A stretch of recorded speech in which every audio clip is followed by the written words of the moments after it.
Hello guys, ഇതാണ് ഞങ്ങളുടെ തൊട്ട് വീട്ടിനടുത്തുള്ള ഒരു കൊച്ചമ്പലം. ഇവിടെ നമുക്ക് പലതര ആഘോഷങ്ങളും കർമ്മങ്ങളും ഇവിടെ നടത്തിപ്പെടാറുണ്ട്.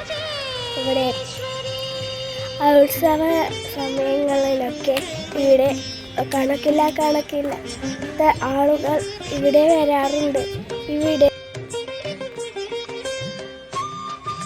ഇവിടുത്തെ പ്രധാന ഉത്സവം പൂരോത്സവമാണ്. ഉത്സവം എഴുന്നള്ളത്തും ഗാനമേളയും വെടിക്കെട്ടും ഇവിടെ ഉണ്ടാവാറുണ്ട്. വളരെ ശക്തിയുള്ള ദേവിയാണ് പ്രതിഷ്ഠ. എൻ്റെ നാട്ടുകാരുടെയും